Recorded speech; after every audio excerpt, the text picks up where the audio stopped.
아메리카 대륙의 식민지인들을 제압하려는 영국. 이에 굴하지 않고 본국이었던 영국을 향해 대항하는 아메리카 대륙의 식민지인들. 이들 사이에 갈등의 골은 더욱 깊어져만 갔고 더 이상 돌이킬 수 없는 지경에 이릅니다. 식민지인들의 선전포고로 드디어 미국 역사의 시작을 알리는 독립전쟁이 시작되는 것이죠. 그런데 세계 최강의 해군을 보유한 영국을 상대로 제대로 된 군대도 갖추지 못한 식민지인들이 승리할 수 있을까요? 아메리카 대륙을 피로 물들인 전쟁, 승리의 여신은 누구의 손을 들어줄 것인지 지금 바로 읽어드리겠습니다.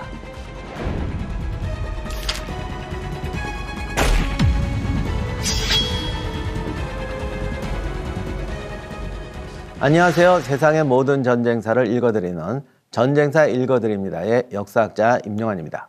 바다 건너 식민지를 억압해야 하는 영국과 독립을 원하는 13개 식민지 사이의 전쟁이 시작됩니다.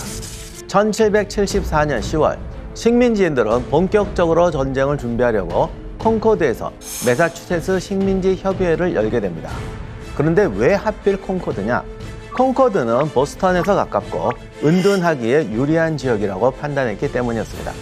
보스턴 차사건을 주도한 급진 세력들은 식민지 협의회에서 자신들의 생명과 재산, 자유를 지키고자 우리는 무장해야 한다 라고 약속을 합니다. 매사추세츠의 농민과 주민은 몇 달 동안 무기와 탄약을 모아놓고 명령만 떨어지면 1분 이내로 출동할 수 있는 군대 미니트맨이라는 민병대를 창설했습니다.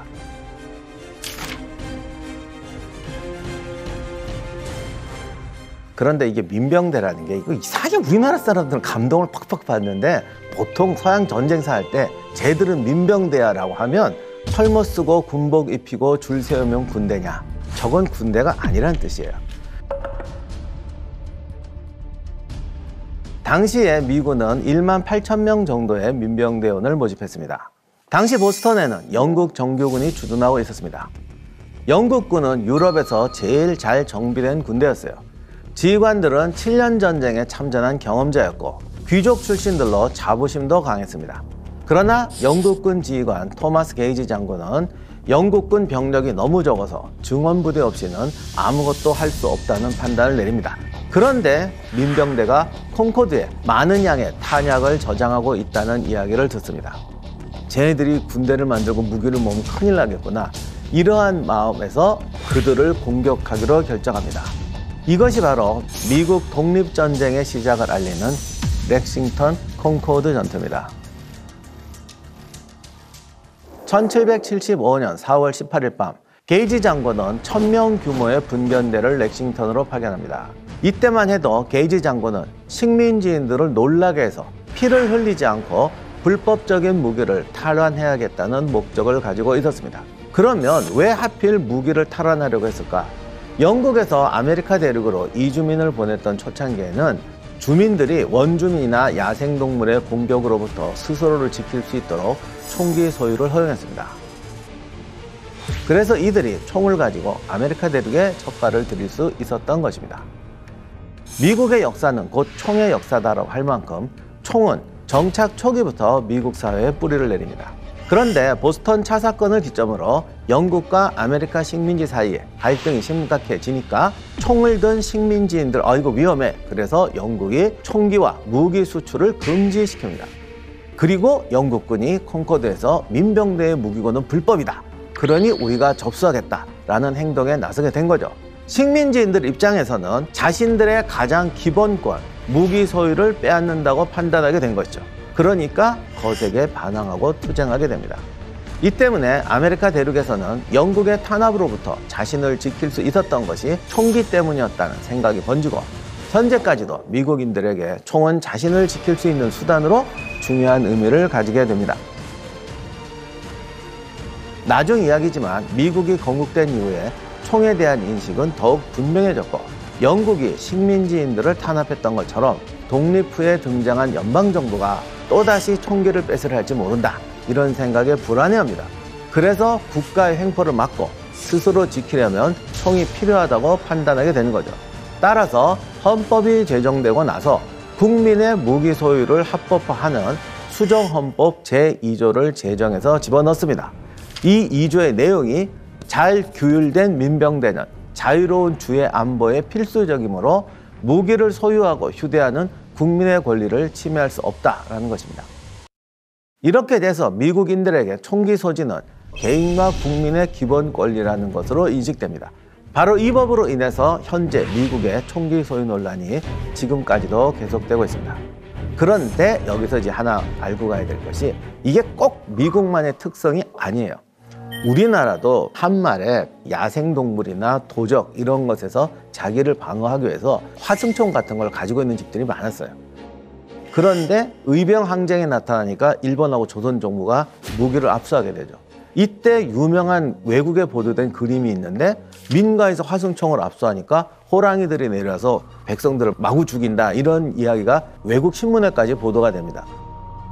그만큼 옛날에는 자위수단으로의 총이 중요했던 것인데 근대 국가가 발달하고 행정력이 발달하게 되니까 우리가 대신해 줄 테니까 니네들이 무기 내놔라, 이렇게 돼서 이게 모든 나라가 다 겪는 과정이에요. 그런데 근대 국가가 된 다음에도 미국이란 나라는 너무 땅이 넓어서 행정 밀도가 낮다 보니까 지금도 자연 속에서 우리를 보존하기 위해서는 이게 필요하다. 거기다 총기를 또 가지고 있으니 총든 애들이 강도도 오고 이러니까 또 보유해야 된다. 이런 논리가 살아남아 있는 거죠. 그래서 미국의 특수한 상황과 근대가 되어오는 과정에서 보편적인 상황이 결합해서 지금도 미국에서 총기 논란이 끊이지 않고 있는 것입니다. 다시 렉싱턴 콩코드 전투로 돌아가서 민병대 역시 영국군의 움직임을 가까이서 주시하고 있었죠. 영국군이 출동하자 민병대의 2명의 기수가 마을과 농장에 경고하려고 말을 타고 보스턴 주변의 마을로 향합니다. 영국군이 다음 날 렉싱턴에 도착했을 때는 이미 수십 명의 민병대원이 마을 공유지에서 영국군을 기다리고 있었습니다.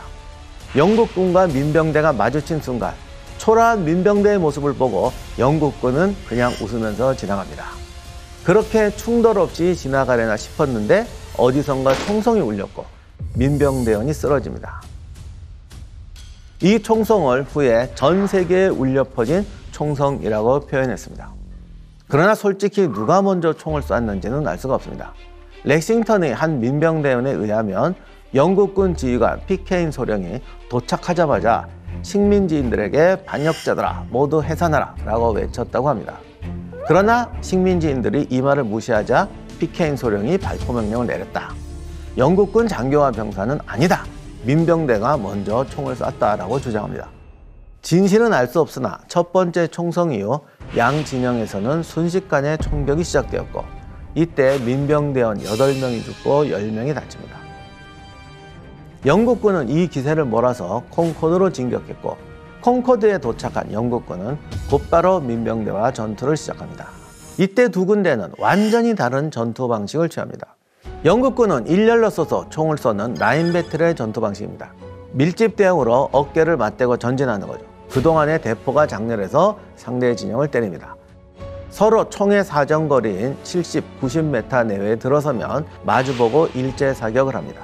그리고 바로 돌격하거나 또는 한 번 더 전진해서 사격한 다음에 상대도 사격을 하게 허용하고 상대가 장전하는 시간을 노려서 총검으로 돌격해서 적을 분쇄합니다. 이때 사격을 우리가 몇 번 할 것이냐, 쟤들이 언제 쏠 때 우리가 움직이느냐, 언제 최종적으로 돌격할 것이냐, 이것이 지휘관의 기술이자 능력이자 그렇습니다. 좌우간 중요한 거는 누가 더 밀집 대응을 온전하게 유지하고 있느냐, 이것이 승부의 관건입니다. 이에 맞서는 민병대는 게릴라 전투로 대응합니다. 민병대는 외양간이나 가정집, 나무, 바위, 돌담 뒤처럼 몸을 완전히 숨길 수 있는 곳에 숨어서 영국군을 공격했습니다. 이 때문에 라인 배틀로 접근해오던 영국들은 상당히 고전하고 고군분투하게 됩니다. 그리고 민병대는 이때 서둘러서 미리 대부분의 탄약을 옮겨두었습니다. 영국군은 무기를 가져갈 목적으로 전투를 시작했는데 전투를 더 이상 이어갈 이유가 사라져버린 거죠. 결국 영국군은 보스턴으로 철수하게 됩니다. 문제는 이 과정에서도 곳곳에서 민병대들이 공격을 해옵니다.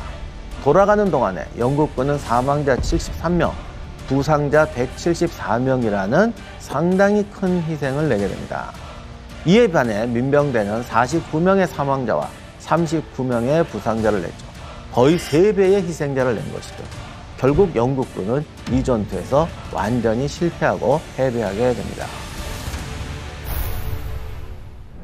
렉싱턴 콩코드 전투에서 승리를 거두자 식민지인들의 독립의지, 사기가 불타오릅니다. 그리고 이렇게 되니까 앞으로 영국이 계속 쳐들어오겠구나, 결국 전쟁이다, 이런 판단을 하게 되는 거죠. 렉싱턴 콩코드 전투가 발생한 지 3주 후인 1775년 5월, 식민지인들은 제2차 대륙회의를 열어서 전쟁에 대비하기로 합니다. 이때는 그동안 대표를 파견하지 않던 조지아를 제외한 모든 식민지 대표가 참석했고, 대표들은 여기서 전쟁 지원에 동의하게 됩니다. 이 2차 대륙회의의 핵심은 민병대보다도 더 체계적인 독립군을 창설한다. 그리고 이 군대를 지휘할 총사령관을 임명한다. 이때 선출한 총사령관이 바로 나중에 미국의 초대 대통령이 되는 조지 워싱턴입니다. 조지 워싱턴이 총사령관으로 임명되자마자 미국 독립전쟁에서 최초의 본격적인 전투를 할 수 있는 벙커힐 전투가 발생합니다. 영국군이 주둔하고 있던 보스턴에는 북쪽으로 마치 대칭으로 찍어 놓은 것처럼 똑같이 생긴 물방울 모양의 반도가 있는데, 이곳이 찰스타운 반도입니다. 미군인 대륙군이 북쪽의 찰스타운 반도를 기습적으로 점령합니다.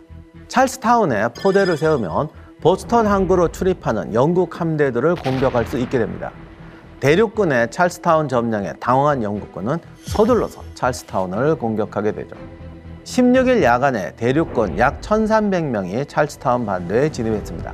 이들은 제일 높은 벙커힐 고지와 그 아래 브리지 힐에서 즉시 보루 공사를 시작합니다. 영국군이 모르는 사이에 야간 작업을 강행해서 높이 2m의 보루를 세워버립니다.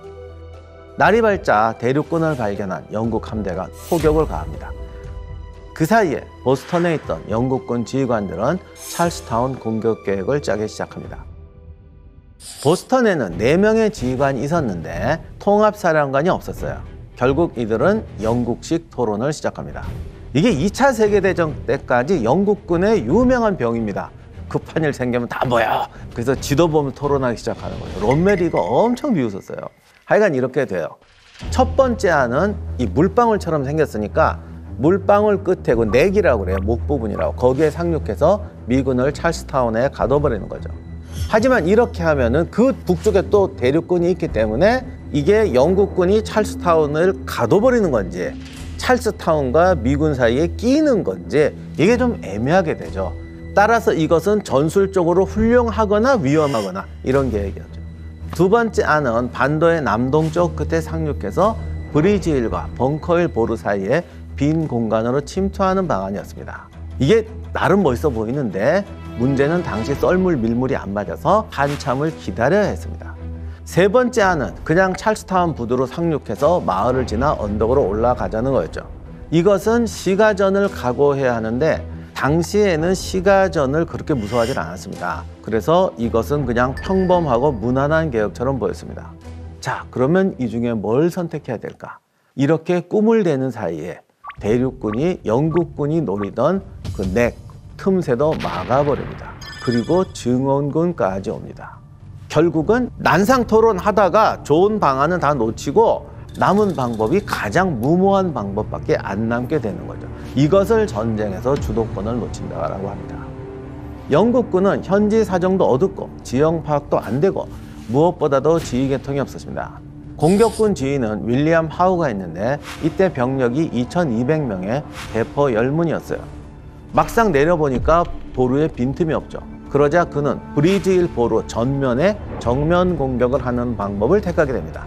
하우는 보루 아래의 해변에 횡대로 공격 대응을 형성합니다. 그리고 당시 이 동쪽은 한 절벽이었거든요. 그 좁은 틈이 있었는데 거기는 어쩔 수 없이 종대로 공격군을 밀어붙입니다. 전투가 벌어지자 수천 명의 보스턴 시민들이 지붕, 종탑 등이 닥치는 대로 높은 데 올라가서 전투를 구경하게 됩니다. 구경꾼이 전투 부대보다 많다는 겁니다. 그래서 여기는 전투 기록하는 자세예요. 수만 명이 보고 썼거든요. 영국군은 대륙군의 일제 사격을 분산시키기 위해서 복잡한 기동 계획을 짭니다. 하지만 지형 파악도 안 되고 급조한 공격이어서 이게 먹힐 리가 없습니다. 대륙군은 민병대도 제대로 된 군대는 아니었지만 사냥과 인디언 전쟁으로 다져진 사람들이라 특히 사격 능력이 뛰어나가지고 보루 뒤에 서서 총 쏘는 건 아주 잘했습니다. 이 전투가 벙커힐 전투라고 알려졌지만 실제로는 브리지 힐이 주 전장이었습니다. 첫 번째 공격에서 영국군의 횡대 대형은 일제의 사격을 받고 무참하게 쓰러집니다. 장교들이 용기를 발휘해서 충격을 받은 군대를 다시 수습해서 다시 밀고 올라갔지만 또 실패하게 됩니다. 그제서야 하우는 전열을 정비하고 작전 계획을 변경합니다. 공격 일파를 종대로 배치하고 후방에 횡대를 배치하죠. 이 무렵에 언덕의 대륙군이 위기가 닥칩니다. 탄약이 소진돼 버린 거예요. 거기다가 이 종대 공격이 성공해서 두 개의 구멍이 납니다. 그 뒤로 영국군이 보루를 파고들어서 물밀듯이 들어오고 있었죠. 결국 대륙군은 전투를 포기하고 철수하게 됩니다. 이때도 영웅담이 나오는데 아군의 후퇴를 엄호하기 위해서 매사추세츠 의회 의장이었던 조지프 워렌 장군이 스스로 병사를 거느리고 맞다가 장렬하게 전사합니다. 벙커힐 전투에서 영국군이 승리하긴 했습니다. 그러나 승리가 승리인지 의심스럽죠. 왜냐하면 영국군은 사망 226명, 부상 828명입니다. 미군은 사망 140명에 부상 271명이었습니다. 원래 정규전에서 대륙군은 민병대였기 때문에 영국군의 상대가 될 수 없습니다. 하지만 요새 보루를 지키는 전투에서는 급조한 민병대도 잘 싸울 수 있었다는 걸 보여줍니다. 민병대가 물론 잘 통제가 되지 않고 전투 중에 도망병도 많았어요. 하지만 전선이 와해되지 않을 정도로 자리를 지킬 수는 있다. 그리고 후퇴하는 와중에도 지리멸렬하지 않았다. 영국군 하우는 초전에 정규군과 민병대의 능력 차이가 얼마나 나는지 과시하려고 했습니다. 결과는 반대가 되어버렸죠. 결국 자신감을 얻고 감동을 받은 식민지인들이 반란의 속속들이 가세하게 됩니다. 이때는 프랑스 혁명이 나기 전이어서 유럽의 귀족들은 민중의 자발적인 역량을 믿지 않습니다. 장교들은 더 했는데 당시 군대는 억지로 끌려온 애들을 관리하다 보니까 혹독하게 관리해야 됐고 또 막상 전투를 끌고 나갈 때는 오만 사탕발림을 남발해야 됐어요. 그래도 타령, 명령 불복종이 만연하던 때입니다. 전투에서 억지로 강요된 역할을 수행하게 할 수는 있어요. 하지만 자발적인 용기, 자발적인 행동은 기대할 수가 없었습니다. 그러다 보니까 민병대의 자발적인 행동은 이 사람들이 머릿속에서 그려지질 않았던 것이죠. 당시 현지에 영국 총독이나 관리가 있었지만 이들도 대부분이 식민지 출신 사람들입니다. 그러니 정부도 영국군도 이 관료들의 능력과 충성심을 믿지 않았습니다. 그러다 보니 현지 상황, 식민지인들의 파악, 전술, 전략 이 모든 거를 사령관이 판단해야 되니까 사령관들에게 능력밖에 과부하가 오는 거죠. 게이지나 하우는 여기 온 지도 얼마 되지 않았고 왔더니 환영하기는커녕 하도 무시하고 구박하는 통에 완전히 당황해서 고립감을 느낍니다. 영국 해군은 정말 천하무적이었지만 대서양이 건너기 쉬운 바다가 아닙니다. 그러다 보니 게이지나 하우 입장에서는 바다 건너서 와야 되는 탄약, 식량, 병력 이 모든 것도 조달이 위태로우니까 불안했던 것입니다. 벙커힐 전투와 영국군의 무참한 사상자 수는 이런 불안감에 불을 지핍니다. 승리하더라도 손실을 극도로 줄이고 모험을 피해야 하는 상황이 온 거죠. 이런 전제 조건이 많으니까 영국군 지휘관들이 항상 불안하고 전략을 짜는데 주저하게 되죠. 결국 앞으로 이 전쟁에서 벌어지는 모든 전투에서 영국군 지휘관들을 극도로 소극적이거나 전략적 판단을 제대로 하지 못하는 결과를 초래하게 됩니다. 벙커힐 전투는 영국군이 초기에 길을 꺾는 데 실패한 것이지 전쟁에서 대륙군의 승리를 보장한 건 아니었습니다. 대륙군 총사령관이었던 조지 워싱턴은 영국군의 현지 임관, 민병대 장교로 프렌치 인디안 전쟁에 참전한 경험이 있긴 했습니다. 하지만 빛나는 무군을 세운 지휘관은 아니었어요. 자타공인 워싱턴의 장점은 군인으로서의 능력이 아니고 훌륭한 인품입니다. 영국식 귀족, 영국식 신사라는 게 허울뿐인 경우가 되게 많아요. 그런데 워싱턴은 진짜 신사였다고 그래요. 참을성 많고 예의 바르고 타인을 극진히 배려하는 사람이었다고 합니다. 그러다 보니까 지금까지도 군인으로서 조지 워싱턴의 능력에 대해서는 비판적인 평가가 많습니다. 우리가 나폴레옹이나 패턴하고 비교한다면 워싱턴은 진짜 책상형 인격자 군인으로 보일 수가 있습니다. 그런데 이거는 조금 잘못된 시각입니다. 당시 대륙군은 자유의지는 넘쳐났지만 군대는 엉망진창입니다. 당시 대륙회의는 복무기간은 1년으로 계약을 맺었습니다. 이렇게 사병을 모집하니까 애국심으로 왔다가도 막상 이제 군대 오면은 어떻게든 시간 때우다가 집에 가야 된다, 이런 사람들이 태반이었습니다. 그리고 복장, 무기 이거는 당연히 다 지 맘대로고 심지어는 줄지어서 행군할 줄도 몰랐다고 합니다. 워싱턴이 막사에 가봤더니 화장실도 안 만들어 놓고 쓰레기장도 안 만들어 놓고 순식간에 병영이 그냥 쓰레기통이 됩니다. 그리고 당시 미국인들은 자유와 평등을 너무 좋아해서 군기라는 걸 도무지 이해를 못했습니다. 장교와 병사도 평등하다, 그러니까 그냥 무시하고 명령에도 말 안 듣고, 솔직히 말해서는 그냥 군대가 장교하고 병사가 같이 뒹굴면서 노는 데였다고 하더라고요. 장교들 보고 니들 왜 이러니 그러면 내가 뭘 해야 됩니까? 이런 것도 모르는 거예요. 그리고 보초 쓰다 보면 심심하잖아요. 그러니까 상대방 진영에 가서 영국군 병사들하고 뭐 담배도 나누고 잡담하고 그러고 살았다고 해요.